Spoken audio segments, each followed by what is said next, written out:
Bonjour à tous, j'espère que vous allez bien. Ici Dinoraptor pour cette nouvelle vidéo, une nouvelle vidéo top aujourd'hui. Retour des vidéos top des meilleurs et pires Pokémon partie du jeu par type en stratégie selon mon vécu dans les jeux Pokémon. Je précise encore une fois de vécu, donc ça ne veut pas dire que la vidéo a pour but d'être objective, bien évidemment. Je rappelle que, étant donné que sur certains types, c'est difficile de juger. Le type spectre ne sera jugé qu'à partir de la deuxième génération. Et même chose pour le type dragon. Qu'on soit clair. Parce que c'est facile de dire Ectoplasma meilleur ou pire Pokémon du jeu de type spectre en 1G. Il n'y a que lui. Il n'y a littéralement que lui. Et pour le type dragon, il y a littéralement que Dracolos en première génération. Donc même s'il y a une famille évolutive, ça compte, pour moi ça compte pas. Donc la 1G pour le type dragon et le type sexe, ça sert à rien de juger. Voilà.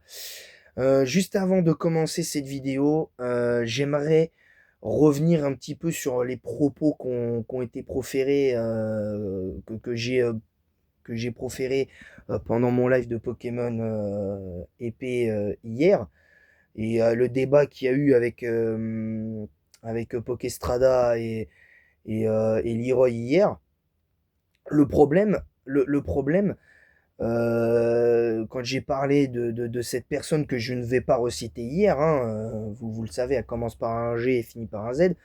Voilà. Comme je l'ai dit, je vous invite, je vous le dis, si jamais vous tapez son nom sur YouTube et que vous allez voir ses vidéos, n'allez pas l'insulter. Limite boycotter ses vidéos et on s'en portera pas plus mal. Je vous le dis sincèrement, on s'en portera pas plus mal. Parce que moi, j'ai pas envie de prendre une sauce. Et vous risquez d'avoir des problèmes. Donc ça servirait à rien de faire ça. Voilà. Bref, voilà. C'est aussi simple que ça et j'espère que vous serez content là-dessus. Bref, donc on va partir sur la première génération pour le type normal. Mais avant, merci en tout cas pour vos retours sur le live d'hier, c'était hyper gentil, le soutien que vous me donnez, la force que vous me donnez est juste incroyable. Merci à vous en tout cas. C'est pour ça que j'envisage pas d'arrêter sur le long terme. Parce que j'ai eu des... Là, dès le réveil, on m'a demandé si j'allais arrêter une fois que j'aurais terminé mes let's play sur Pokémon et tout ça. On m'a demandé si une fois que j'aurais fini mon tout dernier let's play, qui sera sûrement Pokémon Crystal, est-ce que je vais... est-ce que pour autant je vais arrêter mes let's play sur Pokémon? J'avais répondu que je ne savais pas. Bah là j'ai la réponse. Non. Je renouvellerai certains let's play. Par contre, je tiens à dire que je ne vais pas renouveler tous les let's play de ma chaîne parce que là je ferai un coup, je pourrais passer de la 1G à la 7. Voilà, ça dépend. Voilà, parce que sur là, à court moyen terme, je vais essayer de changer un petit peu mon mindset par rapport à ça et, et, euh, et ne faire et ne faire qu'un seul jeu. Euh, enfin, en tout cas, qu'un seul let's play sur Pokémon. Et du coup, pour les lives du vendredi, ce serait d'autres jeux potentiellement ou un truc comme ça. Vous voyez, ce serait en live, tranquille, des lives un peu chill sur d'autres jeux. Ce serait vraiment plus sympa, je pense. Mais ça, ce sera à moyen long terme. Voilà. Donc c'est parti, on va commencer après cette intro de 4 minutes 20. On va partir sur la première génération de ce format top d'ailleurs que je mettrai euh, dans mes bilans, dans mes vidéos, dans ma rubrique bilan animé manga série téléfilm parce que je pense que ça rejoint un petit peu, et même jeux vidéo, parce que ça rejoint un petit peu le côté bilan, quelque part qui est pas si déconnant que ça. On va commencer par le type normal, et c'est vrai, le type normal, que ce soit d'un point de vue offensif ou défensif, à part la non-faiblesse au type spectre, qui est donc une immunité et la seule faiblesse au type combat. Le fait que sur le plan offensif, t'es bloqué par le type spectre et que t'es bloqué également par le type roche, t'es comme bloqué que par 2 types sur 18, mais ça va. En soi, ça va. Mais bon, faut faire avec. Maintenant, on va tout de suite partir sur le meilleur Pokémon de type normal de la génération. Et c'est difficile parce que techniquement, en soi, je pourrais mettre Tauros. Mais comme je l'ai dit, je parle de vécu. Et pour moi, jusqu'à présent, le meilleur type normal que j'ai utilisé dans cette génération, et je rigole, et je vais pas vous mentir, pour moi, le meilleur type normal que j'ai utilisé, il y en a, ils seront peut-être pas d'accord, mais chacun est libre d'avoir son avis, bien évidemment, mais tranquille, attention, tranquille. J'essaierai de respecter vos avis, mais respectez le mien. Comme ça, c'est dit. C'est Dodrio. Parce que pour moi, Dodrio, avec 110 en attaque et 100 en vitesse, rien que pour ça, en première génération, pour moi, ça en fait le meilleur type normal, je dis bien pour moi, le meilleur type normal du jeu en aventure comme en stratégie. Alors, le bulk défensif du Pokémon est rincé, il n'y a pas de débat, ça là-dessus, il n'y a pas de débat. Mais à l'époque, je rappelle que, bon, ça, je sais pas si c'était un bug à l'époque ou quoi que ce soit, mais même en tant que type normal vol, bah, malgré le type normal, il y avait une résistance combat à l'époque pour ces Pokémon-là, que ce soit Roucarnage, Dodrio, Rapace-Pic.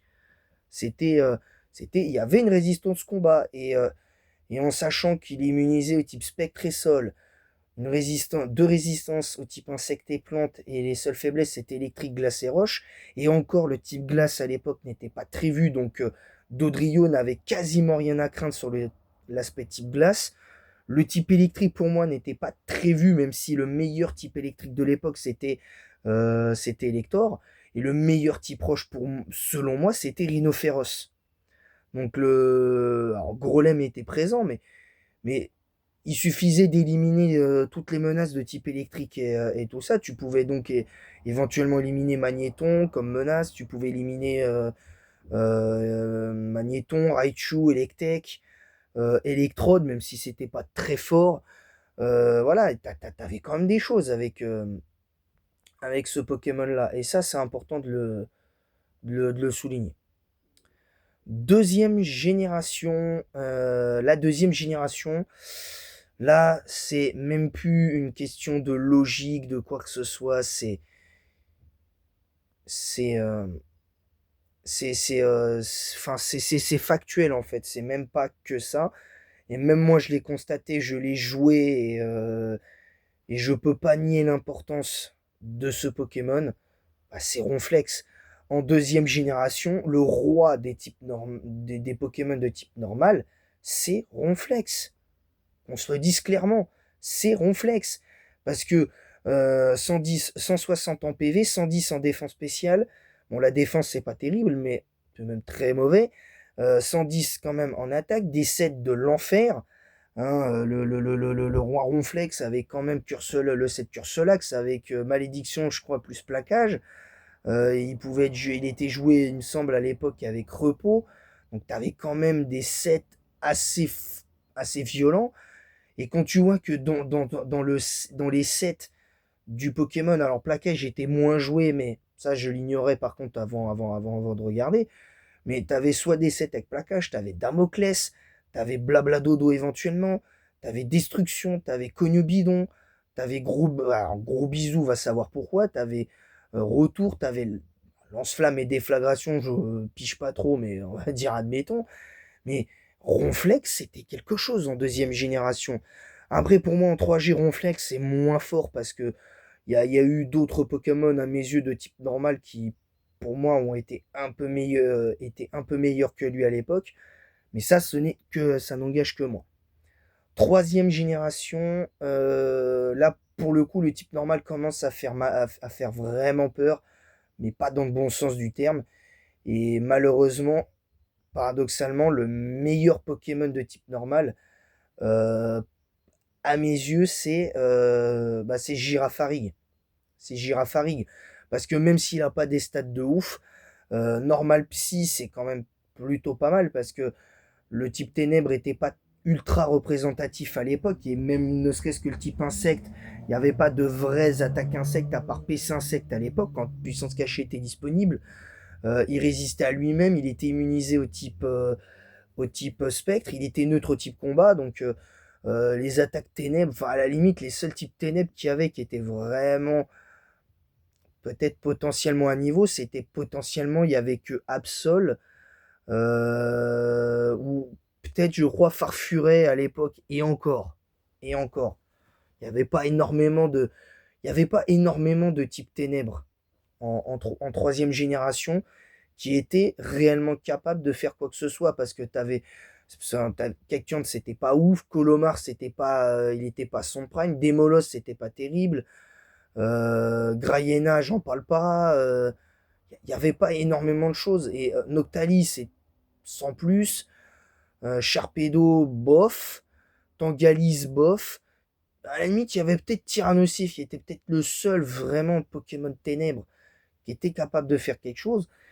et encore, et encore. Donc c'est pour vous dire le niveau de ça, c'est pour vous dire le niveau d'incompréhension que j'ai sur certains types de Pokémon à l'époque. Quatrième génération, le type normal, là pour le coup, s'il n'était pas les Fingos, de part il était injouable, Arceus dans le Uber, à l'époque 4G, parce que je crois que l'événement d'Arceus c'était un peu trop dur à aller chercher. Pour moi, le meilleur type normal de la quatrième génération, c'est un peu dur parce que il n'y a pas réellement de Pokémon de type normal qui se démarque. Réellement, à la limite, il y aurait peut-être Etoraptor, mais c'est pas réellement lui dont je veux parler, parce que Etoraptor, c'est plutôt en 5G dont je vais parler de lui. À la limite, le seul, pour moi, qui se démarque, c'est Kangourex. Parce que Kangourex, paradoxalement, il a pas des. Pour moi, il a des bonnes stats, Kangourex. Bon, après, après, est-ce qu'il aurait mérité une évolution? Oui, je pense que oui. Mais 105 en PV, 80 dans les deux défenses, pour moi, c'est un bon bulk défensif pour un type normal. Je trouve que c'est plutôt bon. Une vitesse correcte pour moi, 90. Je trouve que c'est cohérent. Alors, j'aurais peut-être amélioré sa vitesse à 95 à partir de la cinquième génération, et progressivement j'aurais mis sa vitesse à 100 en sixième génération. Mais j'aurais pas été plus loin. Et son attaque, je l'aurais amélioré. J'aurais peut-être mis 110 ou 115, mais pas plus, quoi. Tu vois, pas plus. Mais moi, je trouve que Kangourex sous-coté ce Pokémon, clairement. Alors, c'est peut-être pas le plus beau en termes de design, j'en conviens, mais le fait qu'à partir de la quatrième génération, il ait eu Querelleur, à moins qu'il ait eu Querelleur d'ores et déjà en troisième génération, euh, vous me reprendrez dans l'espace commentaire, mais non, il avait que matinal. Mais voilà, mais en soi, je trouve que pour le coup, le fait que Kangourex ait eu Querelleur et qu'il ait eu 95 et qu'il ait 95 en attaque, ben c'était bien, parce que y a certains Pokémon qui pouvaient pas toucher, il était bloqué, et pour moi ça en fait peut-être à ce jour le meilleur Pokémon de type normal de tous les temps. Et j'exagère pas, parce que faut pas, venez pas me parler de Motorizard, de machin, parce que Motorizard, sa carrière, elle tient à un truc, c'est quelonnage. C'est son attaque quelonnage. Sinon, hormis ça, Motorizard, pour moi, pour moi, c'est pas un bon Pokémon, Motorizard. Et j'en parle en connaissance de cause, parce que j'ai joué Motorizard et je n'aime pas le style de combat de Motorizard. Je n'aime pas. Donc, mais je respecte ceux qui jouent Motorizard. Attention, tous ceux qui jouent Motorizard, je respecte. Mais faut pas me dire que Motorizard c'est un super Pokémon. Hein. Faut doser un petit peu. Faut doser. La 5e génération, là par contre, on peut le dire, c'est clairement, pour le coup, c'est clairement pour moi le bon vieux Arceus. Parce que clairement, 120 partout, talent multitype, un move pool de zinzin. Qu'est-ce que tu veux dire de plus en fait? Qu'est-ce que tu veux dire de plus? Il n'y a rien à dire. Il n'y a rien à dire. Ce Pokémon est trop fort. Alors, à partir de la 5e génération, je peux vous garantir que si j'étais pas honnête avec vous et que je vous respectais pas, je mettrais Arceus jusqu'en 9e génération en tant que meilleur type normal. Mais sauf que c'est pas le cas. Sauf que c'est pas le cas. En 6e génération, pour moi, Arceus est encore très fort, mais c'est pour moi peut-être la seule génération où pour moi, avec la 7, où Arceus pour moi a été le moins fort, paradoxalement. Et pour moi, j'aurais pu mettre Kongorex de par la méga, mais moi je suis désolé, le meilleur type normal en, en 6e génération, après Arceus en 5e, pour moi, c'est Etoraptor. Parce que paradoxalement, Etoraptor, le fait qu'il ait obtenu Téméraire, il me semble, en 5e génération, bon, même si aujourd'hui les stats d'Etoraptor ne suffisent plus à, à faire le travail, c'est quand même un Pokémon qu'il ne faut pas sous-estimer, un Pokémon qui peut te servir. Et c'est dommage, finalement. C'est dommage pour lui. Et Toraptor, en fait, quelque part, la méga évolution qu'on a des Toraptor aujourd'hui en, sur Legend Zelda, paradoxalement, pour moi, aurait dû être déjà disponible de base en 6e génération.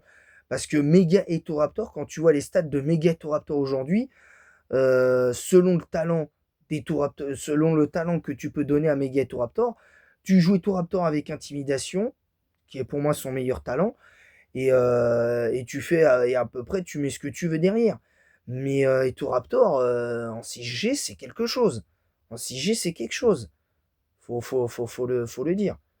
Faut le dire. Et en 7G, il y en a, ils vont pas être d'accord, parce qu'il y en a, pour moi, vous sous-estimez trop ce Pokémon. Je vous le dis. Vous sous-estimez trop ce Pokémon. Il est aussi normal vol.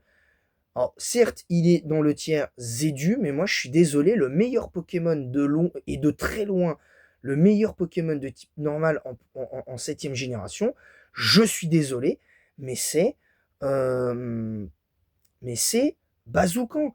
Parce que Bazoukan 120 en attaque, un bulk défensif de 80, 75, 75. 80 en PV, 75 dans les deux défenses, on pourrait se dire c'est moyen à l'échelle d'aujourd'hui, et c'est un fait. Mais à l'époque de la 7e génération, pour moi, au vu du méta de la 7e génération, pour moi, c'est un bulk qui est, pour moi, excellent. Parce que tu peux l'investir en défense ou en défense spéciale, moitié défense spéciale. L'investir en PV, ça sert à rien. Et en plus, je regrette, il a multi-coup. Il a multi-coup. Ce Pokémon, rien qu'avec multi-coup, c'est meilleur que sans limite. Donc je suis désolé, Bazoukan, ne le sous-estimez pas. Je dis pas que ce Pokémon va vous faire va faire des dingueries dans votre aventure et en stratégie. Ne croyez pas ça, mais je respecte les gens qui jouent pas Bazoukan, mais ne le sous-estimez pas. Si vous voyez Bazoukan, faites attention. Je vous le dis, méfiez-vous de ce Pokémon. Vous allez avoir des, vous allez avoir, vous pourrez avoir d'éventuelles surprises. Clairement. Et voilà, la dernière génération, pour moi, le type normal a été vraiment fort, c'est la 7e génération. Mais paradoxalement, le meilleur Pokémon de type normal, et c'est dommage que Bazookan n'est pas présent parce que malheureusement, le Pokémon, le Pokémon n'a plus paradoxalement d'aura, on va pas se mentir. Le meilleur Pokémon de type normal, paradoxalement, c'est Chelours. Lui, curieusement, il a le syndrome du type roche alors que c'est un normal combat, étant donné qu'il a 125 en attaque Et son bulk défensif, c'est 120 en PV, 80 en défense et 60 en défense spéciale. Pourquoi ne pas avoir amélioré sa défense spéciale en la mettant équivalente à sa défense? Peut-être. Lui aussi, je le trouve un peu sous-coté, parce que avec son talent boule de poil, même si ça lui donne entre guillemets une double faiblesse feu et tout, je trouve que Chelours, c'est pas sous-estimé. C'est pas sous-estimé selon moi, clairement. Et maintenant, on va partir sur la dernière génération, c'est-à-dire la dernière en date, la 9e génération. Pour ce qui est de la 10G, moi, ça m'étonnerait que je puisse vous faire des vidéos dessus parce que dans tous les cas, la 10e génération, elle sera sûrement exclusive sur Switch 2. Donc je pourrais pas y jouer, donc ce sera trop difficile pour moi de le faire. Donc voilà. Et là, par contre, le meilleur type normal en 9G, il y en a quelques-uns quand même. Il y en a quelques-uns, mais c'est pas la folie non plus. C'est pas la folie non plus. C'est pour ça que je regarde en même temps pour que je cherche le Pokémon, le Pokémon adéquat pour que vous compreniez un petit peu. Faut que je le trouve parce que c'est vraiment, paradoxalement, c'est pas le Pokémon auquel on pense. Hein, réellement, c'est pas le Pokémon sur lequel on peut tabler. On va pas se mentir. Mais pour moi, par exemple, le meilleur type normal, et c'est peut-être étrange que j'en ai pas parlé, mais ce serait Guéri-Aigle. Parce que, bon, je vais pas parler de la forme d'issue, parce que la forme d'issue, elle est psy-vol, donc ça sert strictement à rien. Le meilleur talent de Guéri-Aigle de base, c'est acharné. Bon, il est très peu joué avec son limite, mais bon, vous pouvez le jouer avec son limite aussi, ça marche aussi dans de très rares cas. Le bulk défensif paradoxalement, de Guéri-Aigle est plutôt pas mal parce que 100 PV, 75 dans les deux défenses, j'aime bien. 123 en attaque, c'est plutôt pas mal. La vitesse, 80. Alors, pourquoi, étant donné que les aigles de mémoire vont assez vite, donc je comprends pas trop le délire, mais voilà. Bon, un petit 105 en vitesse, ça aurait pas été déconnant au fur et à mesure des années. Mais voilà, mais je trouve que Guéri-Aigle, c'est un Pokémon sur lequel tu peux compter. Et peut-être, paradoxalement, le 3e Pokémon de type normal, le plus sous-coté en comptant Bazoukan et Chelours. Donc c'est pour vous dire le truc. Donc voilà, c'est tout pour c'est tout pour les 9 Pokémon que je vous ai cités. Si vous avez des suggestions à me faire sur les Pokémon de type normal que vous auriez mis à la place de certains, je suis ouvert je suis ouvert au débat pour le coup. Malgré tout, je suis ouvert au débat malgré ce que j'ai pu dire. Je tiens à dire également que si vous faites votre top 9 des meilleurs Pokémon de type normal, je tiens à préciser que la seule règle, c'est un Pokémon de type normal par génération. Chaque type que je ferai tous les lundis, c'est un Pokémon par génération. Parce que sinon, c'est trop facile et la vie serait complètement biaisée en fait. Et ça c'est le problème. Pour moi, c'est